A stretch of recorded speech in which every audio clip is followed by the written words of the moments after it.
My precious child, the verdict has been sealed. In the courts of heaven, your case was heard and judgment has been issued in your favor. Those who plotted against you in secret, those who smiled at your face while sharpening their knives behind your back, they have been exposed. I am about to vindicate you in front of the very people who tried to destroy you. And what I am about to reveal will confirm what you have been sensing in your spirit. This is not coincidence that you are hearing these words right now. I have orchestrated this divine appointment because something urgent is happening in the spiritual realm at this very moment that concerns you directly. A decree has been issued for my throne that overturns every negative judgment spoken against you. A ruling that establishes your complete victory in every area where you have been experiencing defeat, and the confirmation of a miracle that is already on its way to your doorstep. I see you there carrying burdens that were never meant for your shoulders to bear. Fighting battles that I have already won for you and struggling with doubts that have no power over the truth of who you are in me. The weight that has been pressing down on your spirit is not from me. The confusion that has been clouding your vision is not of my design. The fear that has been paralyzing your progress is not part of my plan for your life. All of these things are tactics of an enemy who knows that his time is running short and that your breakthrough is imminent. You have been walking through a season where it seems like everyone around you has turned their back on your dreams. Where people you trusted have betrayed your confidence. Where those you loved have spoken words that cut deeper than any sword could ever reach. I have watched every tear that has fallen from your eyes in the silence of your room when you thought no one was paying attention. I have counted every sleepless hour you have spent staring at the ceiling, wondering if the future will bring any relief from the weight of your circumstances.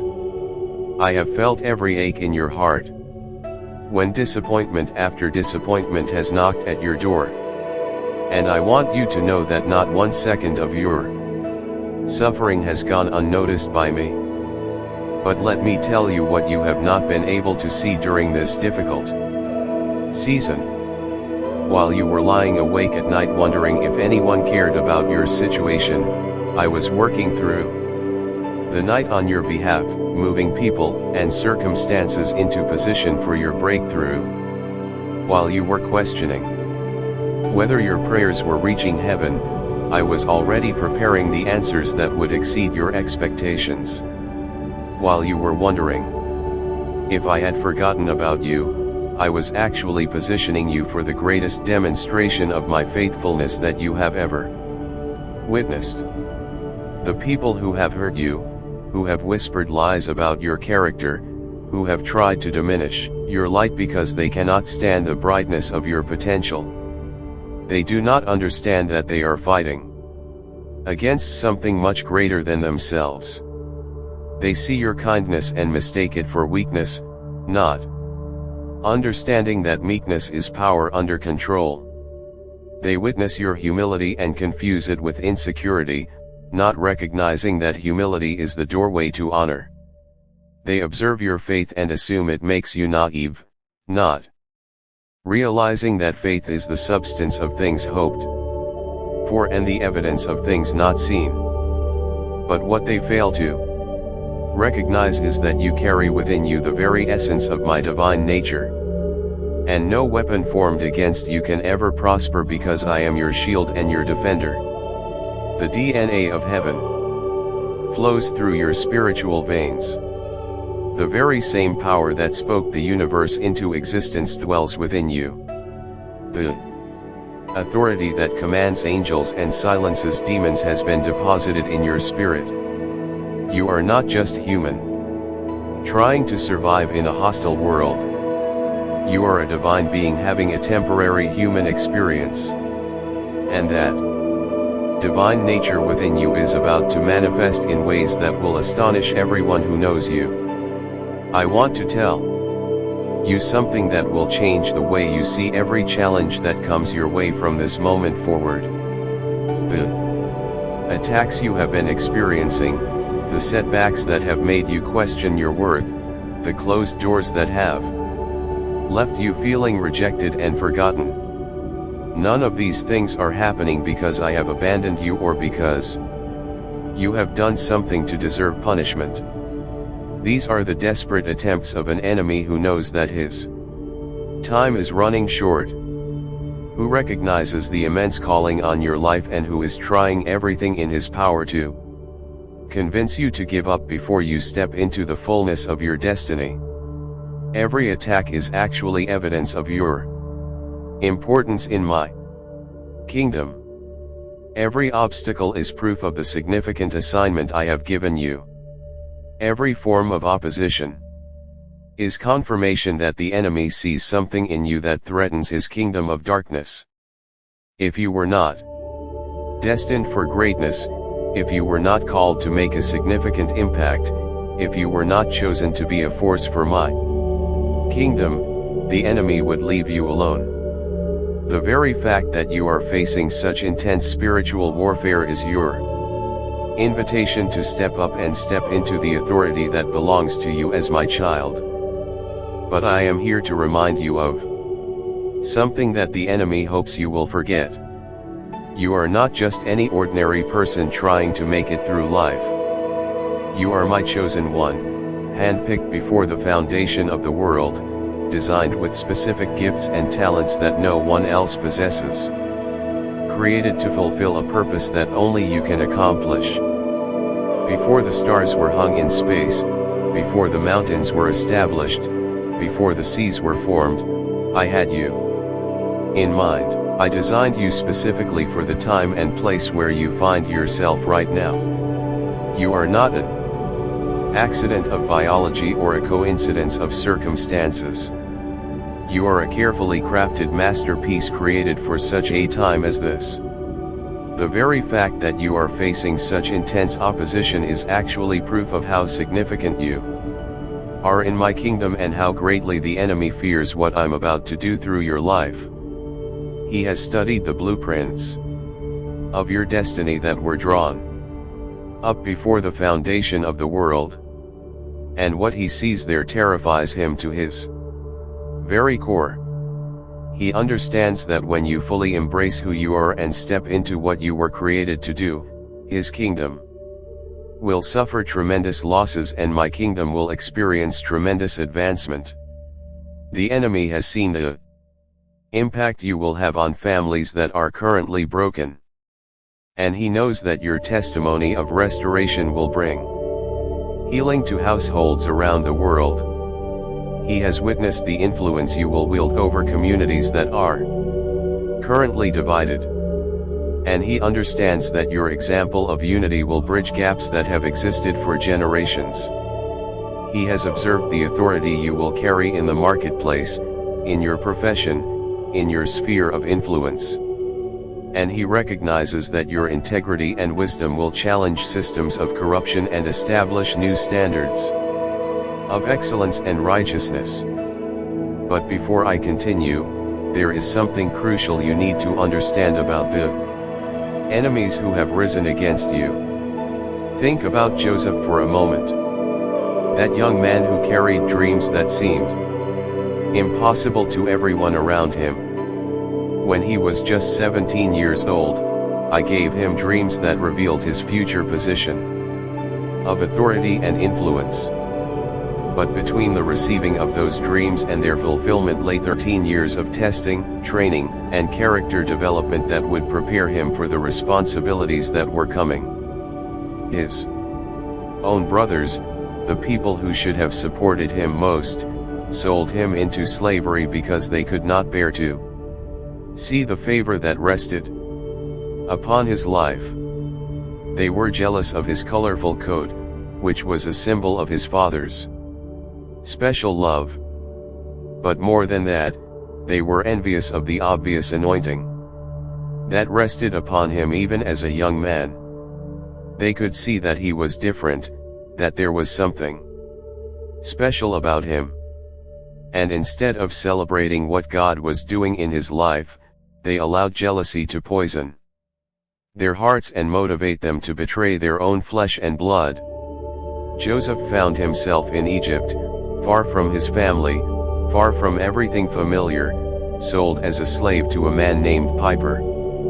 But even in slavery, the blessing of God upon his life was so evident that Potiphar put him in charge of his entire household. Everything Joseph touched prospered. Every project he managed succeeded. Every responsibility he was given was fulfilled with excellence. His integrity, his work ethic, his wisdom, and his character set him apart from everyone else in that household. But then came another test, one that would determine whether Joseph's character matched his calling. Piper's wife attempted to seduce him, offering him pleasure that would have compromised his integrity and destroyed his testimony. Day after day, she pressured him, promising him things that might have seemed attractive to a young man far from home. But Joseph understood that his character was more valuable than any temporary pleasure, that his integrity was more important than any momentary satisfaction. When he refused her advances and fled from temptation, she falsely accused him of the very thing she had been trying to entice him to do. And once again, Joseph found himself suffering for doing the right thing, punished for maintaining his integrity, penalized for choosing character over compromise. He was thrown into prison for a crime he did not commit. And it seemed like his dreams were becoming more impossible with each passing day. For 2 more years, Joseph sat in that prison, serving his sentence for a crime he did not commit while the real criminals walked free.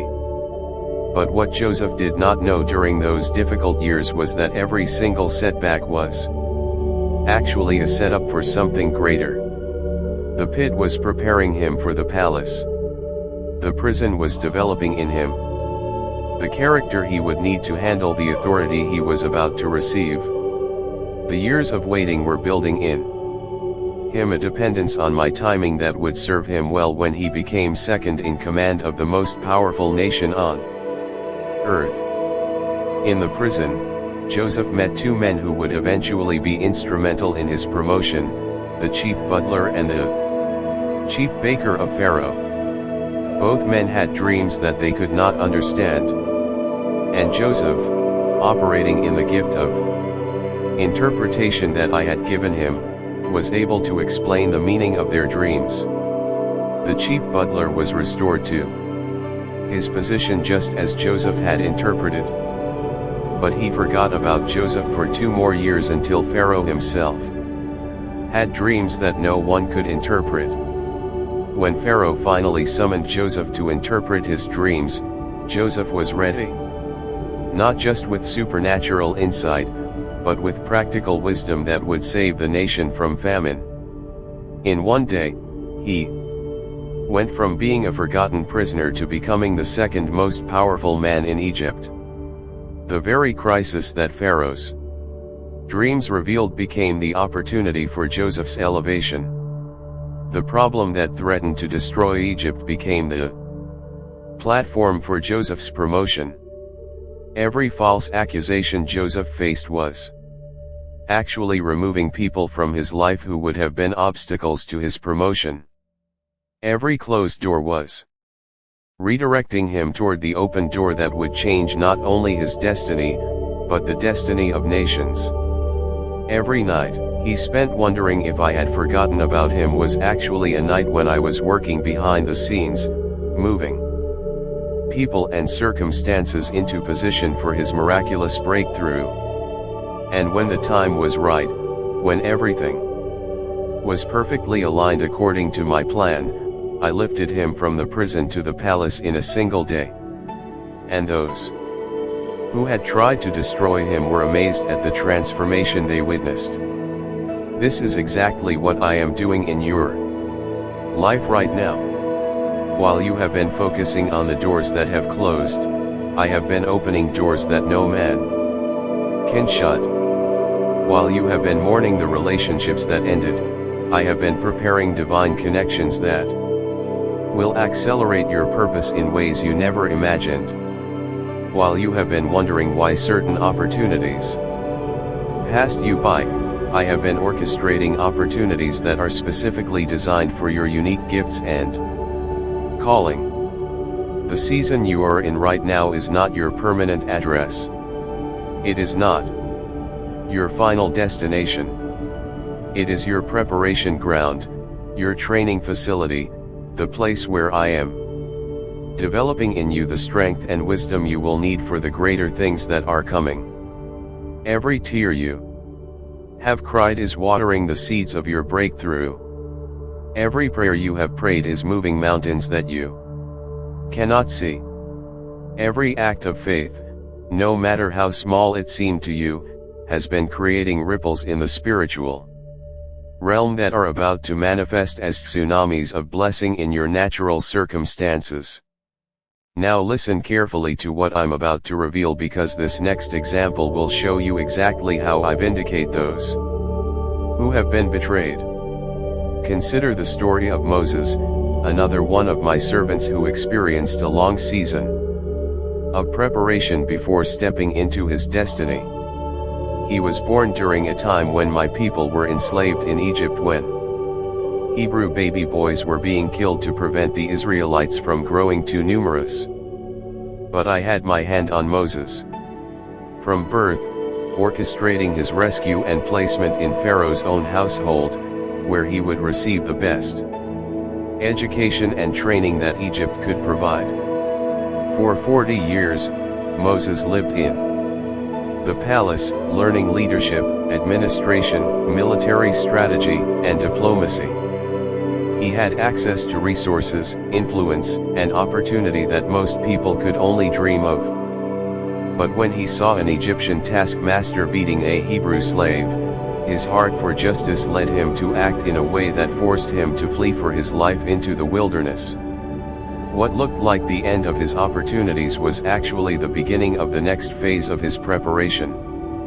For another 40 years, Moses lived in the wilderness, tending sheep, learning patience, developing humility, and discovering how to hear my voice in the silence of the desert. The man who had once been a prince in Egypt became a shepherd in Midian. And it seemed like all of his potential was being wasted in obscurity. But I was using those years to strip away his dependence on human resources and teach him to depend on divine power. I was taking the self-confidence that came from his privileged position and replacing it with God confidence that came from knowing me intimately. When Moses finally encountered me at the burning bush, when I called him to return to Egypt and lead my people out of slavery, he was no longer the impetuous young man who had tried to deliver Israel through human strength. He was now a humble, broken, surrendered vessel who understood his complete dependence on my power and presence. The 80-year-old Moses was infinitely more qualified to lead the Exodus than the 40-year-old Moses had been. Not because he was stronger or smarter, but because he was emptier of himself and fuller of me. The plagues that I sent upon Egypt, the miracles at the Red Sea, the provision in the wilderness, the giving of the law at Mount Sinai, all of these required a leader who had been thoroughly prepared through seasons of blessing and seasons of brokenness, through times of favor and times of testing, through experiences of elevation and experiences of humiliation. Moses could lead my people through their wilderness journey because he had already been through his own wilderness journey and learned to trust in my faithfulness even when circumstances seemed impossible. This same process of preparation is what you have been going through in your own life. The experiences that felt like setbacks were actually setups for your comeback. The seasons that felt like wasted time were actually invested time. Building character and developing faith that you will need for the assignment I am calling you to fulfill. The difficulties that felt like punishment were actually preparation, equipping you with the wisdom and compassion you will need to help others navigate their own challenges. This next part is crucial for you to understand because it reveals the truth about those who have wounded you. I need you to understand something about the people who have hurt you. Those who have tried to sabotage your progress and steal your joy. They are not your real enemies. They are simply people who have allowed themselves to become instruments in the hands of a defeated foe who is desperately trying to stop what I have already declared will come to pass in your life. Behind every person who has spoken against you, behind every situation that has tried to break your spirit, behind every circumstance that has attempted to convince you that your best days are behind you, there is a spiritual enemy who knows that his time is running out. But here is what I want you to know about that enemy. He is a defeated foe. His power was broken on the cross when I gave my life for you. His authority was stripped away when I rose from the grave.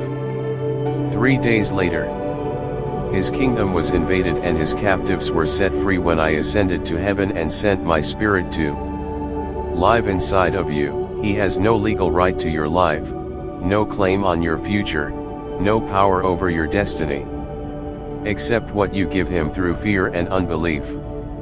The cross was not just an act of love. It was an act of war.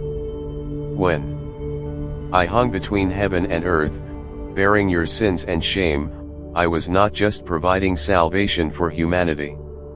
I was engaging in cosmic combat with the forces of darkness. Every stripe that was placed on my back was payment for your healing. Every thorn that pierced my brow was taking away every curse that had been spoken over your life. Every nail that was driven through my hands and feet was securing your victory over every enemy that would ever come against you. When I cried out, "It is finished," I was not just announcing the completion of my sacrifice. I was declaring the total defeat of every power that had held humanity in bondage. Death lost its sting. Hell lost its victory. Satan lost his authority over the sons and daughters of God. The veil in the temple was torn from top to bottom, symbolizing that the separation between God and man had been forever removed. That access to my presence was no longer limited to a select few, but available to all who would believe. And 3 days later, when I rose from the dead, I demonstrated that not even death itself could hold what belongs to me. The resurrection was my victory lap, my public declaration that every power of darkness had been conquered, every principality had been defeated, every ruler of this world had been overcome. I arose with the keys of death and hell in my hand, having stripped the enemy of every weapon he had used to torment my children. And that is why the enemy works so hard to fill your mind with thoughts of failure and your heart with feelings of hopelessness.